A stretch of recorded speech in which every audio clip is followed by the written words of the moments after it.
I'm here speaking with Naomi Scholz of ARE-EP from the Eyre Peninsula and also Diana Fear from the Central West Farming Systems Group of New South Wales in the Central West region. And we're going to be speaking about the Soil CRC Social Benchmarking Survey, which has been surveying farmers across Australia since 2019. Diana, Naomi, you've both been involved in this project for 5 years or so now. If you want to start, Naomi, what led you to be involved in this project in the first place, and what's the involvement of ARE-EP? So we've done a survey in 2020 and then a follow-up one in 2024, and so our results are just coming through for our second survey. Having that involvement, the initial survey,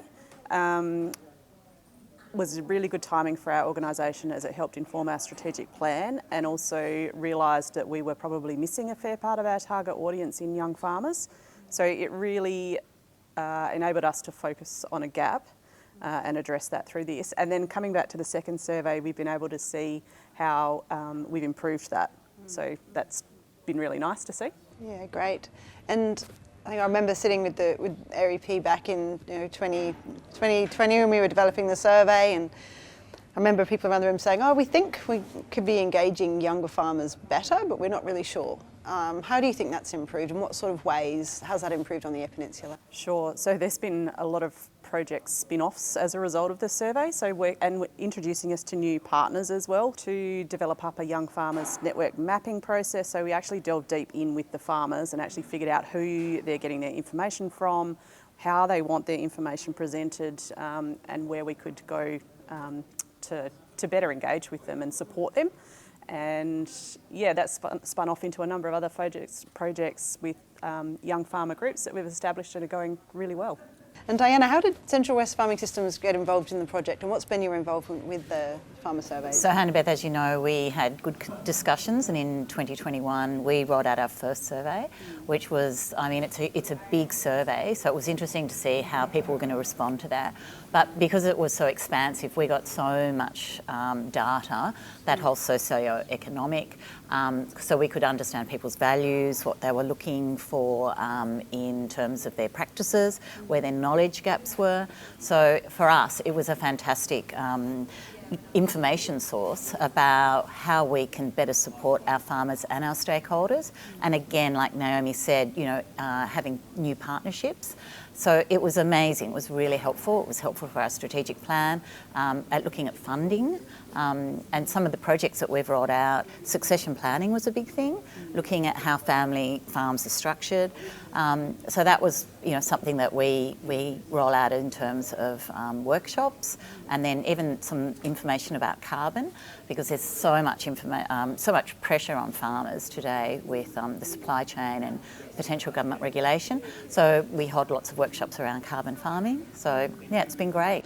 Oh, great. So what are the parts of the survey, because we're going to be running the survey again soon, what sort of things are you going to be looking at specifically in relation to the work you've been doing since we ran that first survey? What are the things you're going to hope are going to have shifted? Yeah, I'm really interested to see some of the gaps that were identified initially, whether that we've been able to fill those. Looking if people have changed their practices, on-ground practices at all. That'll be interesting as well. And Naomi, in terms of this latest, was there anything that came out of the report or any of that work that sort of surprised you, that assumptions that might have been made about what's happening in the region that maybe might have been different, or? Just that we have the youngest cohort of farmers of the area surveyed, so that was a surprise to us. We knew we had a lot of young people coming on and starting to take on decision-making roles, but didn't realise it's not a huge difference in the number actually, but it is definitely lower. So that's been interesting, and how people want their information has been really important for our extension programs, and so we're really modifying how we try and engage with farmers. It's really encouraged us to keep going with the type of work that we have been doing as well, saying it is making a difference, we can show the impact, and I'm really keen to report that back to farmers.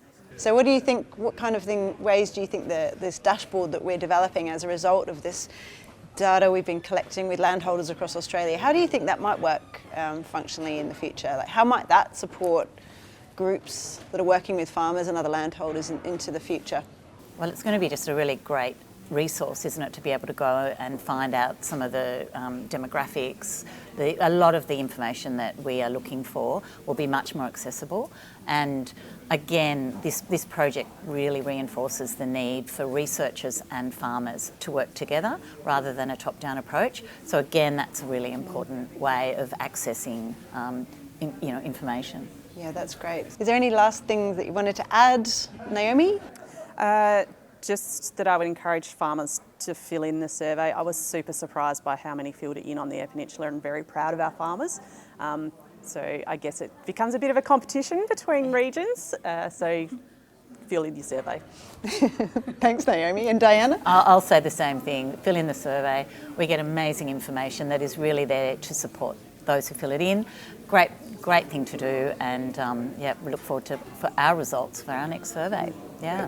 Thanks very much, and I look forward to your participation in this project.